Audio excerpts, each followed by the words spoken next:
wabarakatuh. Bismillahirrahmanirrahim. Alhamdulillahilladzi hadana lihadza wa ma kunna linahtadiya laula an hadanallah.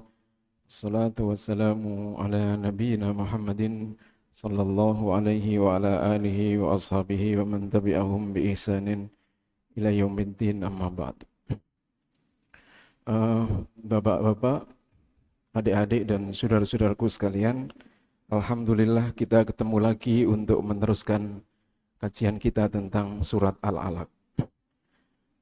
Dalam satu forum kajian yang cukup besar, anak-anak mahasiswa di masjid kami di SPR di saat berbuka menjelang Ramadan, ada lebih dari 100, bahkan kadang-kadang 200 mahasiswa datang ke perumahan kami di setiap Ramadan itu.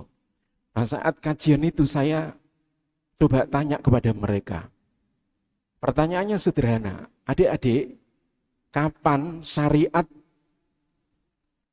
sholat itu datang kepada Rasulullah Sallallahu Alaihi Wasallam? Pada peristiwa apa syariat sholat itu datang kepada Rasulullah Sallallahu Alaihi Wasallam?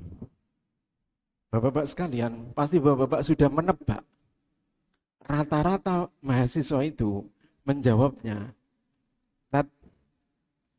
peristiwa Isra dan Mi'raj. Ya, jenengan juga akan menjawab peristiwa Isra dan Mi'raj. Iya, Pak.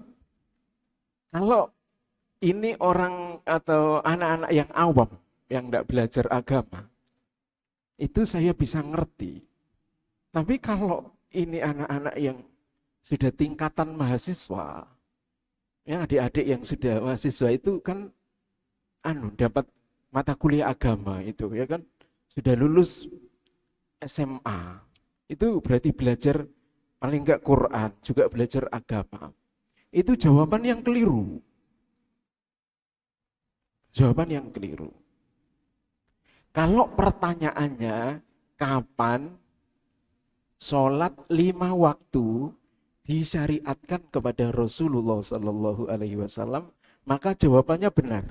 Jawabannya adalah saat peristiwa Isra dan Mi'raj. Tapi kalau kapan perintah sholat kepada Rasulullah itu pada peristiwa apa, kapan? Itu jawabannya ada di surat-surat pertama turun pada Rasulullah Sallallahu Alaihi Wasallam. Saya ingin buktikan Bapak Ibu sekalian pada kajian ini penting.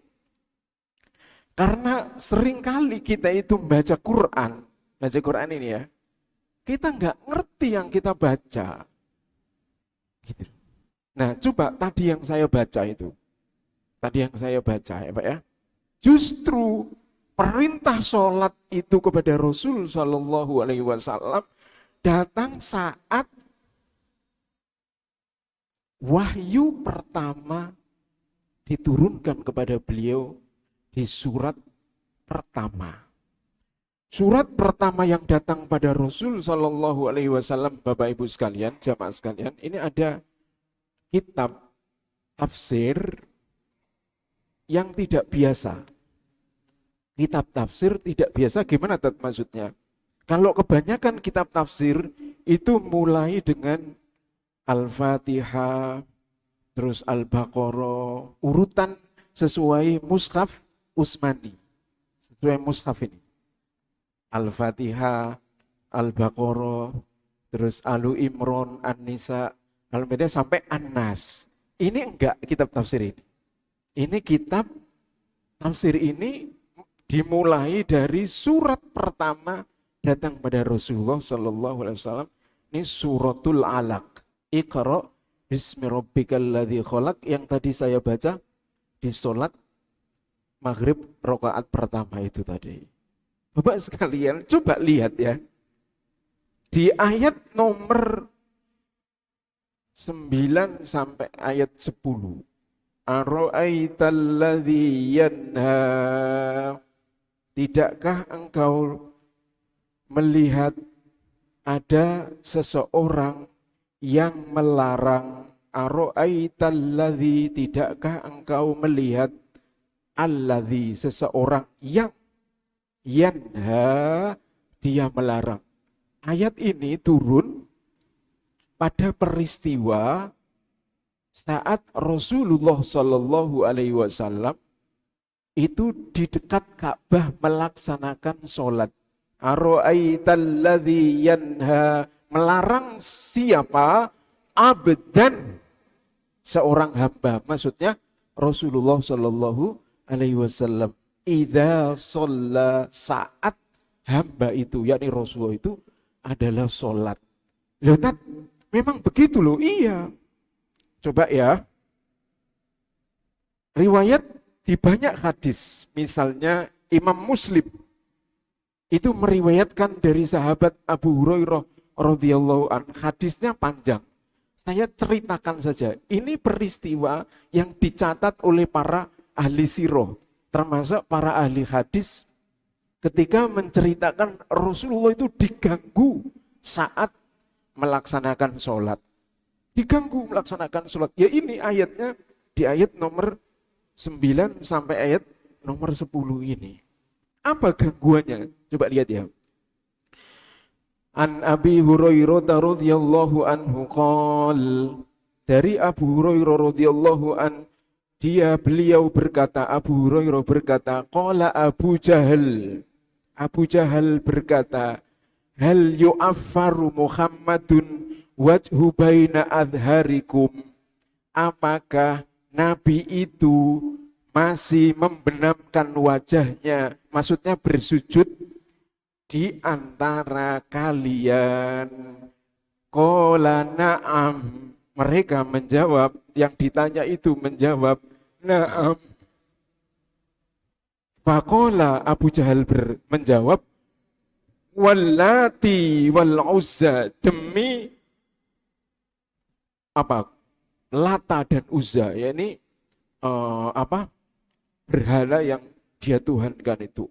Lain ra'aituhu yaf'alu dzalika, sungguh kalau aku melihat dia melakukan itu, yakni melaksanakan sholat, la atau anna ala raqabatihi, aku akan injak lehernya, yakni lehernya Rasulullah sallallahu alaihi wasallam, wala afarunna wajhahu fiturab, aku akan benamkan wajahnya ke tanah. Ini hadis sahih.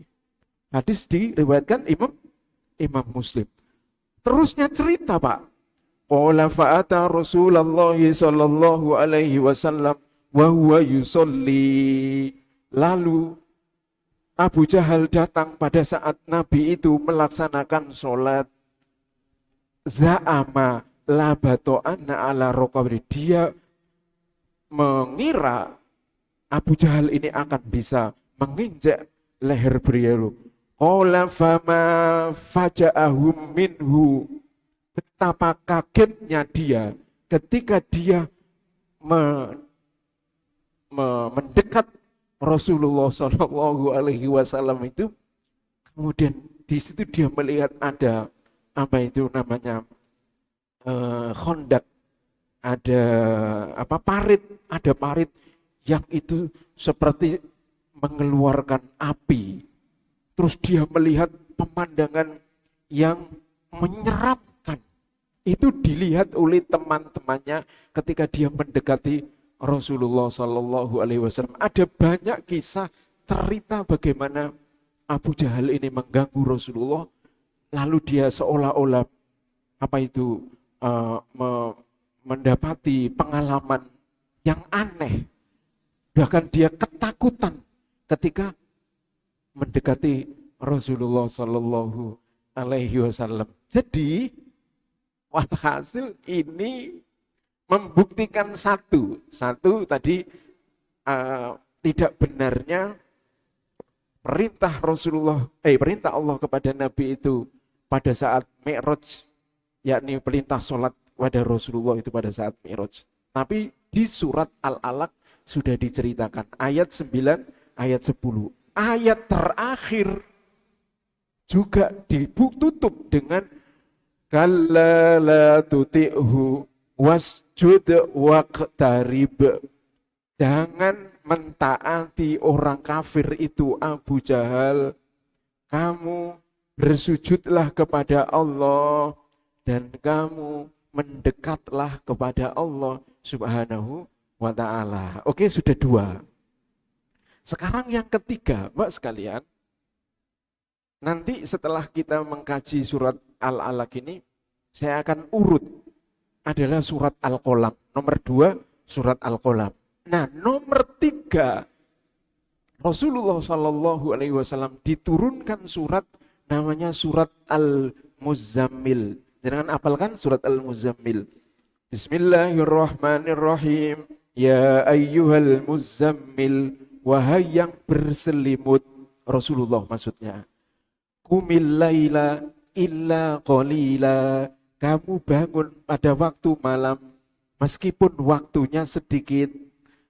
Atau kamu bangunlah pada waktu malam, hanya sedikit sekali yang bisa bangun pada waktu malam.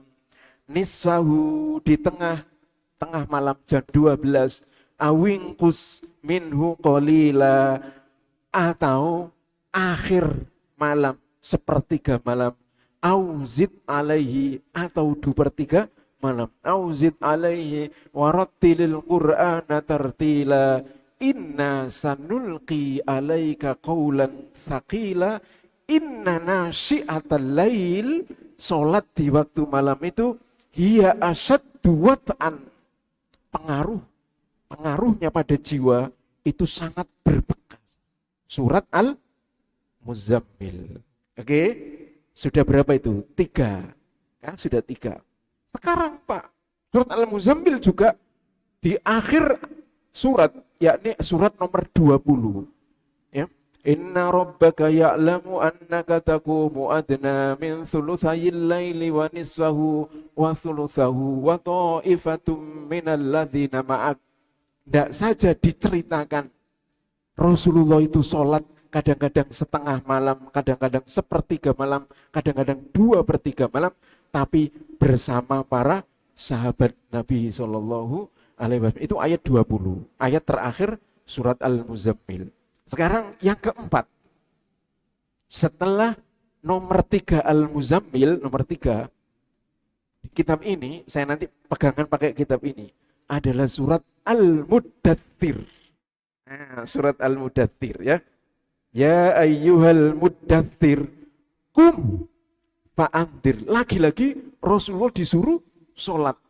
Nah, surat Al-Muddathir itu ada ayat yang juga menceritakan, Bapak-bapak sekalian, kenapa ketika nanti di hari akhirat itu orang-orang seperti kita ini nanti akan bisa bertanya dan diberi hak oleh Allah Subhanahu wa taala untuk bertanya. Qala ma salakakum fi saqar? Apa yang membuat kalian itu celaka masuk neraka Saqar? Neraka Saqar.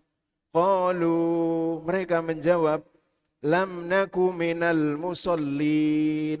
Kami tidak termasuk orang-orang yang sholat. Jadi Bapak sekalian, ini sudah jelas, berarti perintah sholat itu sudah ada semenjak wahyu tadi nomor 1 surat Al-Alaq, nomor 3 surat Al-Muzammil, nomor 4 surat Al-Muddathir. Sudah, sebetulnya ini saja cukup. Saya tambahi dengan riwayat hadis. Ya, riwayat hadis. Nah, hadis ini sahih. Diriwayatkan oleh Imam Ahmad bagaimana sholatnya. Meskipun ini ikhtilaf Bapak sekalian. Itu loh, kan sholat itu berarti ada wudhu, betul. Sholat itu ada ruku, ada sujud, betul. Riwayat Imam Ahmad dari hadis Zaid bin Haritha, Rasul pernah menceritakan, Atani Jibrilu, telah datang kepada aku malaikat Jibril, fi awwali ma uhiya ilayya, di awal wahyu datang kepadaku. Lalu apa? Fa'allamani, Jibril itu mengajarkan aku al-wudhu'a, mengajarkan aku, yakni Rasulullah, wudhu, wassolata, mengajarkan aku sholat. Jelas ya Pak ya? Itu hadis riwayat Imam Ahmad, hadis sahih. Kalau teman-teman salafi kalau enggak dirojihkan atau enggak disohihkan oleh saya siapa? Saya siapa itu namanya? Siapa? Teman-teman salaf itu biasa siapa? Al-Albani. Nah, itu beliau mensohihkan termasuk hadis ini Sohahahu Al-Albani. Gitu. Imam Al-Albani, Syekh Al-Albani maksud saya, mensohihkan hadis ini, yakni Rasulullah diajari malaikat Jibril bagaimana cara sholat, bagaimana cara wudhu di awal beliau menerima wahyu. Sekarang yang terakhir. Jenengan pernah dapat cerita ketika peristiwa Isra Mi'raj itu diceritakan di surat Al-Isra atau surat Bani Israel, surat nomor 17 ya. Subhanalladzi asra bi'abdihi lailam minal masjidil harami ilal masjidil aqsa alladzi barakna haulahu linuriyahu min ayatina innahu huwas sami'ul basir. Beliau sebelum Mi'raj, Pak, itu di hadis. Ya, hadis. Kalau saya bacakan hadisnya ya, Pak. Rasulullah itu sholat ngimami para nabi, para rasul di Masjidil Aqsa. Di dalam riwayat itu kata Nabi, Faro'aitu sapa Musa qa'ima, Faro'aitu Isa qa'ima. Terus Nabi menceritakan Isa itu wajahnya seperti Urwah. Itu salah satu sahabatnya Nabi Shallallahu Alaihi Wasallam. Waro'aitu Ibrahim, termasuk Nabi Ibrahim yang disebut di dalam hadis itu. Itu hadis sahih, riwayat Imam Muslim. Sekarang pertanyaannya, coba jangan mikir itu. Loh, kalau Nabi itu sebelum Mi'raj saja sudah sholat, ya kan? Berarti memang perintah sholat itu datang memang sebelum beliau Mi'raj kepada Allah Subhanahu wa ta'ala sampai Sidratul Muntaha. Ini adalah bukti-buktinya. Pertanyaannya sekarang, terus sholatnya itu apakah sudah 5 waktu? Tidak. Jadi pertanyaan. Terus berapa waktu? Ini yang disebut di surat Toha. Surat Toha itu termasuk surat Makkiyah. Ayatnya 130, Bapak sekalian. Fasbir ala ma yaquluna wasabbih bihamdi rabbika qabla tulu'is syamsi wa qabla ghurubiha. Muhammad, kamu bersabar terhadap apa saja yang diucapkan oleh mereka. Kamu bertasbihlah. Tasbih ini adalah kata lain dari bertasbih, bersujud, ruku. Itu juga para ulama mentafsirkan itu adalah bagian dari Rasulullah melakukan sholat, yakni qabla tulu'is syamsi, sebelum matahari terbit, berarti di waktu malam atau di waktu subuh. Pokoknya di waktu malam, satu malam. Terus wa qabla ghurubiha, dan sebelum terbenam, berarti di waktu sore. Salah satu gurunya teman-teman salaf sudah meninggal, beliau Syekh Utsaimin. Ketika ditanya masalah ini, beliau tidak bisa memastikan bagaimana cara sholatnya Rasul sebelum sebelum peristiwa Isra dan Mi'raj itu. Beliau tidak bisa memastikan, tapi beliau bisa memastikan bahwa cuman sholatnya adalah 2 waktu, yakni bukrotan wa asyiya, pada waktu pagi bukrotan, wa asya, dan waktu sore. Itu sholatnya Rasulullah. Paham ya Pak ya? Nah kalau begitu sekarang, maka yang menjadi penting apa tadi ini poinnya? Coba Bapak sekalian, ini penting sekali. Kita belajar kayak begini. Kalau persoalan sholat itu datang di awal-awal apa ini? Wahyu kepada Rasul Shallallahu Alaihi Wasallam, maka memang syariat ini adalah menjadi syariat yang penting. Bahkan salah satu rukun yang paling penting, syariat yang paling penting bagi setiap seorang muslim yang dia tidak bisa dan tidak boleh meninggalkan. Alhamdulillah dapat rezeki. Makanya hadis sahih riwayat Imam Bukhari juga riwayat Imam Muslim ya, tentang masalah sholat ini Bapak sekalian, ayo kita perhatikan misalnya hadis ini. Inna awwala ma yuhasabu alaihi al-abdu yawmal qiyamati min amalihi sholatuhu. Inna awwala ma yuhasabu bihil abdu yawmal qiyamati min amalihi sholatuhu. Riwayat yang paling sahih ini Pak, bahwa pertama kali amal setiap hambanya Allah, amal kita kelak ketika kita kembali kepada Allah, pada saat semua hamba kita semua ini dihisab oleh Allah, pertama kali amal yang dihisab itu adalah sholatnya. Fa'in soluhat faqad aflaha wa anjaha. Kalau sholatnya baik, maka dia pasti, faqad itu pasti, akan beruntung, sukses, dan akan beruntung, berhasil. Wa in fasadat, sebaliknya kalau sholatnya rusak, faqad khoba, maka dia celaka, wa khosiro, dan dia rugi. Bapak sekalian, maka ayo kita perbaiki sholat kita kepada Allah Subhanahu wa ta'ala. Saya sudah jadi angan-angan saya Pak, tapi belum bisa saya wujudkan.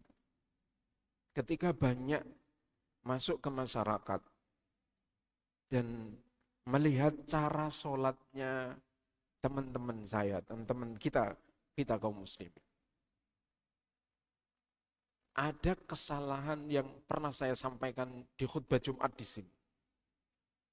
Kesalahan fatal di dalam sholat. Kesalahan fatal di dalam sholat. Bahkan pertama kali dia melaksanakan sholat. Bapak sekalian, gini. Sholat kepada Allah itu memang zahiron wa batinan. Zahir kita tadi maghrib hadir. Fisik kita ini, zahir. Zahir kita. Wa batinan, batin kita juga. Nah, zahirnya saya perhatikan ada yang salah. Apa tadi? Coba. Nabi itu pernah mengatakan, la sholata liman lam yaqra' bi fatihatil kitab.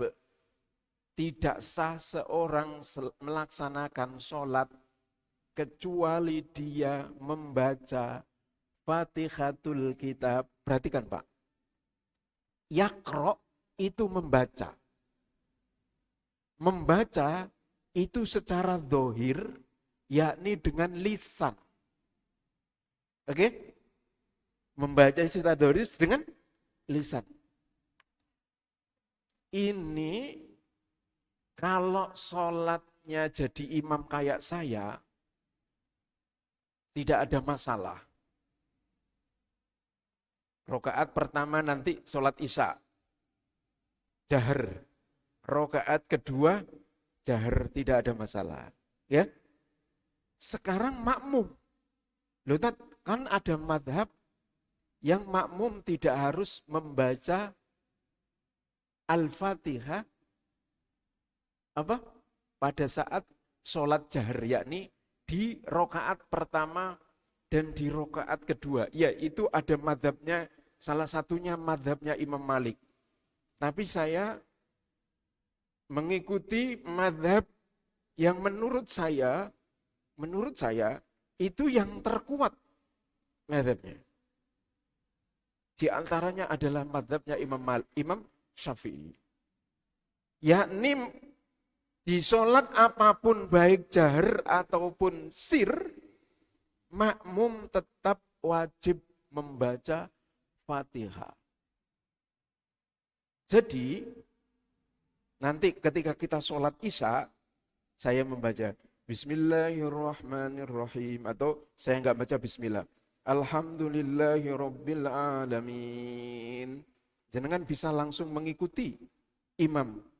Alhamdulillahirabbil alamin. Ar-Rahmanir-Rahim. Ar-Rahman, atau setelah waladhdallin amin. Jenengan gitu. Bismillahirrahmanirrahim. Alhamdulillahirabbil alamin.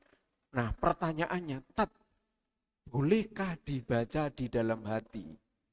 Ini yang saya kaji.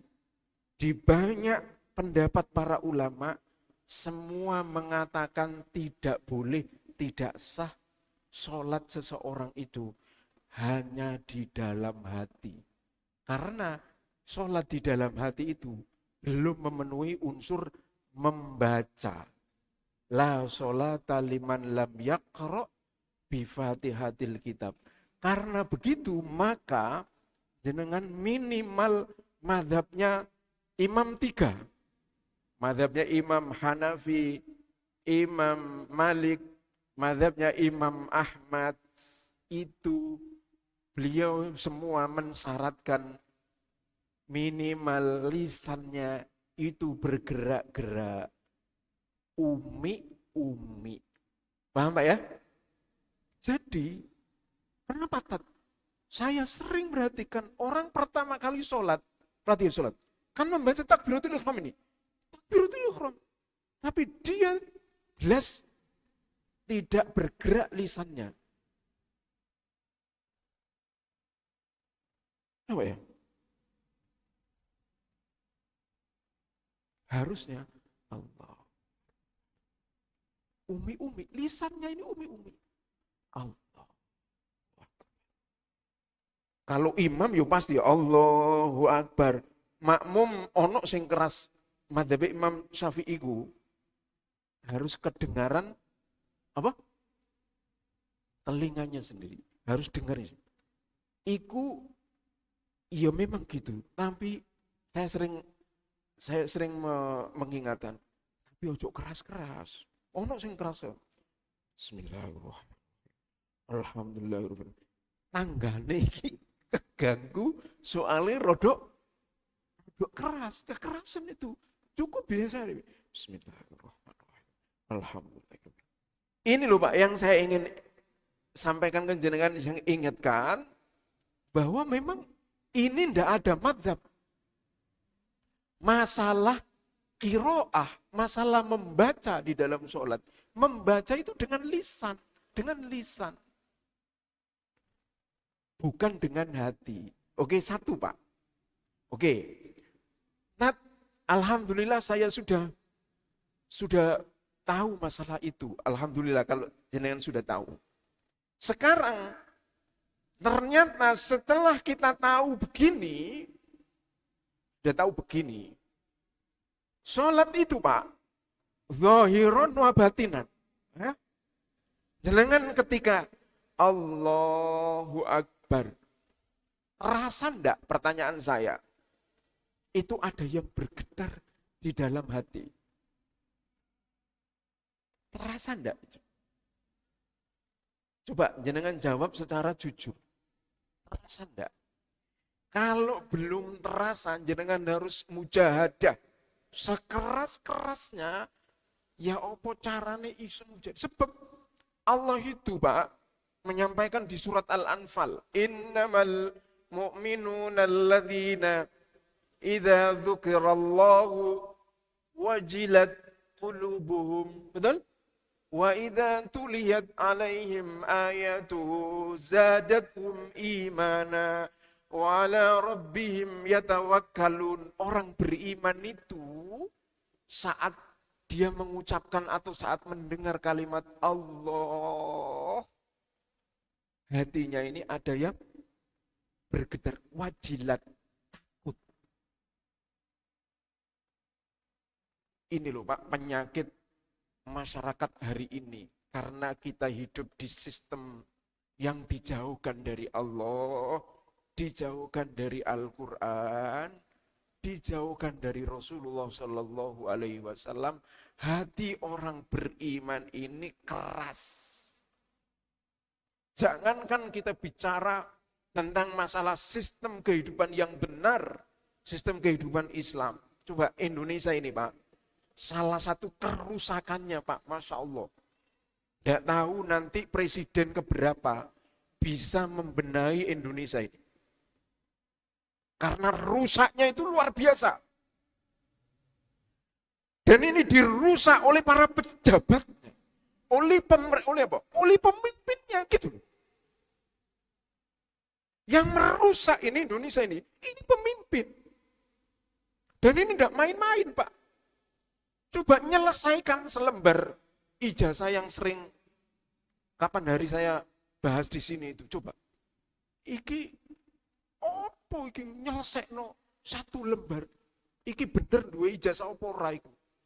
Gak selesai iku sampai laporan para saksinya itu berapa puluh itu ya. Sampai katanya 1,5 meter tuh bro. Coba itu kalau bener sidang. Dan aku yakin gak akan datang itu orang ke dalam sidang. Coba ini. Terus saiki ditambah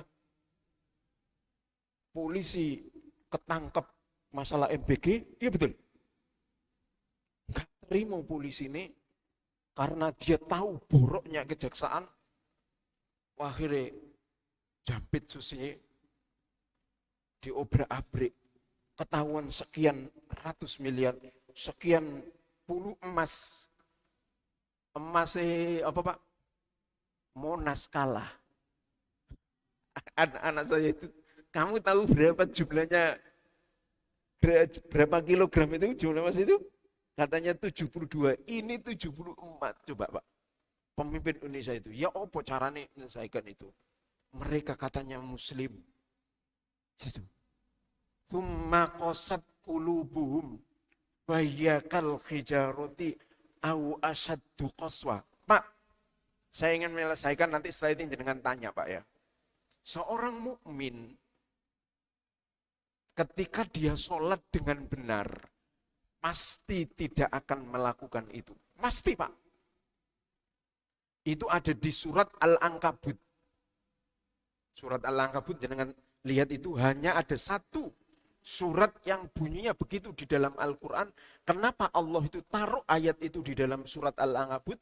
Karena pentingnya sholat ini, orang yang benar sholatnya, dia tidak akan melakukan itu. Apa? Fa'aqimis sholah, kata Allah. Dirikanlah sholat.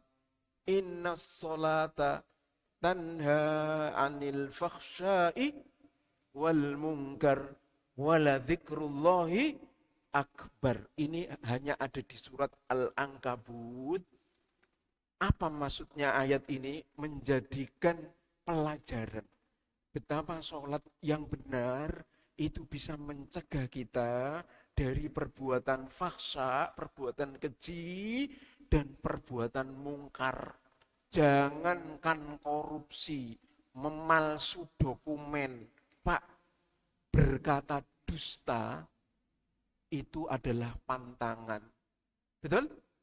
Seorang pemimpin, jenengan 10 tahun dipimpin oleh seorang pemimpin yang dia ini kalau enggak dusta koyo gak enak. Jadi sudah jadi watak. Coba Pak. Ya apa menyelesaikan problem Indonesia kayak gini? Gak ada lain Pak syariat Islam. Gak ada lain Al-Quran. Kaum muslim itu ada Al-Quran. Saya pernah nyampaikan sesuatu yang sederhana. Terus ada seorang jamaah itu yang tanya, Tat, ya apa Tat?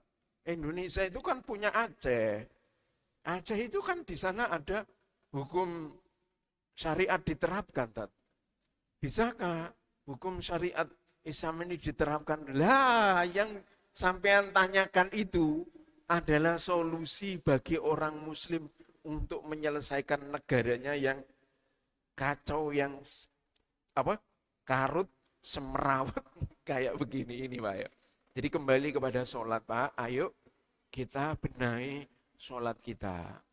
Ayo kita bisa merasakan Pak, sholat itu menjadi kegembiraan hati kita. Dengan ketika dipanggil, Allahu Akbar Pak Suki misalnya azan. Hayya 'alas shalah, ayo kita menuju sholat. Hayya 'alal falah. Hati kita itu Pak, langsung gitu. Ayo menuju kebahagiaan, menuju kesuksesan. Jadi kesuksesan seorang beriman itu enggak jauh-jauh. Mungkin kita bisa sukses secara duniawi, itu bagus. Tapi kalau hati jenengan belum bisa tertambat kepada Allah, ketika dipanggil sholat, segera memenuhi panggilan Allah, berarti masih ada masalah. Anak-anak kita ini rata-rata masih banyak bermasalah Pak. Masih banyak bermasalah karena iman Islam ini belum benar-benar nancap di dalam hati mereka masing-masing. Oke, mungkin ada pertanyaan yang banyak yang akan kita bahas. Saya melihat mungkin Pak Nanang, silakan Pak.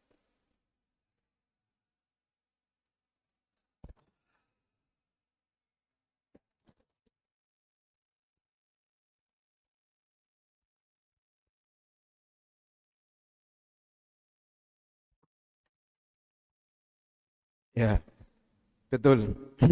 Ini pertama surat dalam urutan tanzil itu turut tertib urutan sesuai dengan wahyu yang diturunkan kepada Rasulullah SAW. Ini adalah surat pertama yang ada namanya ayat sajadah.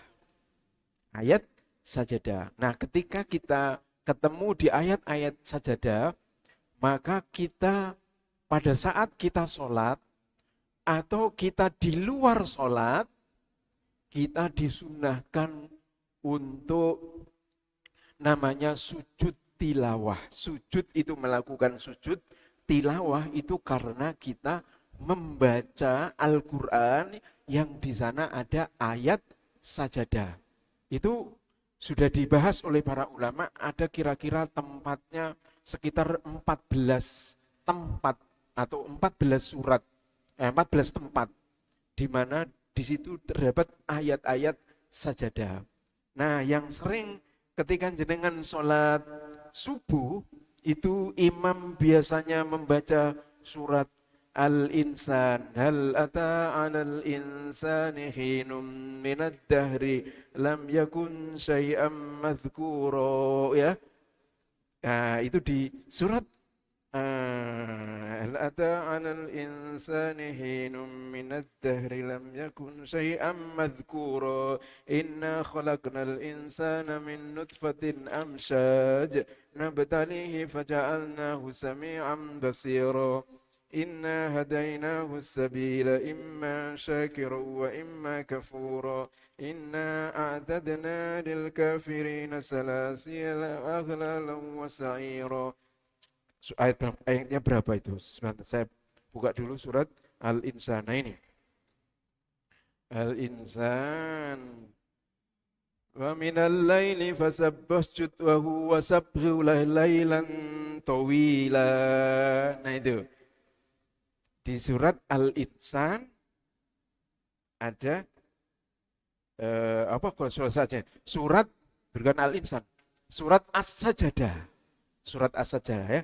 Jadi kalau hari Jumat itu Bapak sekalian membaca surat As-Sajadah sama surat Al-Insan. Di rakaat kedua baca surat Al-Insan. Surat As-Sajdah itu ada satu ayat yang kita ketika sholat sujud. Jadi ketika setelah misalnya Pak Nanang mengimami sholat, kalla la tuti'hu wasjud waqtarib, imam, jenengan imam, maka jenengan sujud.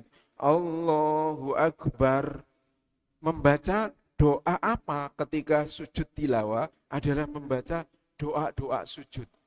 Subhana rabbiyal a'la wa bihamdi, subhana rabbiyal a'la, subhana rabbiyal a'la, atau subhanakallahumma rabbana wa bihamdika Allahumma firli, dan lain-lain doa sujud. Terserah ya, cuman sekali. Terus setelah sujud, terus Allahu Akbar, boleh membaca, teruskan, misalnya membaca surat pendek. Bismillahirrahmanirrahim. Qul huwallahu ahad, Allahus samad. Sebaiknya membaca lagi. Sebaiknya membaca lagi. Karena ini ayat terakhir. Sebab kenapa? Untuk ibu-ibu atau siapa yang di belakang sana yang enggak melihat imam. Kalau melihat imam enak, boleh. Setelah sujud tadi, Allahu Akbar, habis itu dia langsung rukuk, boleh. Allahu Akbar, boleh. Tapi sebaiknya baca ayat lagi, baca surat lagi, supaya yang tidak melihat imam itu tahu, oh tadi adalah sujud tilawah. Paham ya Pak Nanang ya? Nah itu hanya sunnah. Berarti kan hanya sunnah, tidak wajib. Artinya kadang-kadang sesekali imam sujud tilawah, sesekali tidak, juga tidak apa-apa. Itu pada waktu sholat. Pada waktu kita membaca biasa begini Pak, jangan tadi misalnya baca surat Al-Alaq, wasjud waqtarib, ditutup, terus jenengan sujud, Allahu Akbar, sujud agak lama. Yang agak lama terus supaya hati itu, jenengan kadang-kadang kan hati kita ini Pak, banyak digoda oleh setan, enggak tertambat kepada Allah. Enggak tertambat kepada Allah. Sebenarnya Pak, ini memang berat. Penyakit manusia di zaman modern ini menyangkut masalah hati, ini berat. Makanya penting jenengan mulai belajar tentang tazkiyatun nafs. Bagaimana supaya hati ini bersih. Saya sarankan membaca kitabnya Imam Syekh Abdul Qadir Al-Jailani, yang kitab tentang tasawuf. Kitab tasawuf. Syekh Abdul Qadir Al-Jailani punya kitab membahas tentang tasawuf. Tasawuf maksudnya itu membersihkan hati. Istilahnya itu tasawuf, membersihkan hati. Yakni kalau Ibnu Qayyim itu istilahnya adalah apa tadi? Tazkiyatun nafs. Membersihkan hati. Gitu ya. Oke, ada yang lain, silakan. Oke. Sudah tadi. Ya, insya Allah kita teruskan kajian kita, Bapak sekalian. Jadi ini pentingnya kita belajar ya, pentingnya kita belajar. Ternyata memang perintah sholat itu telah datang kepada Rasulullah Shallallahu Alaihi Wasallam sebelum perintah peristiwa Isra dan Mi'raj. Dan tadi sudah saya jelaskan panjang lebar. Demikian mudah-mudahan kajian ini memberikan manfaat kepada kita semuanya dan ibadah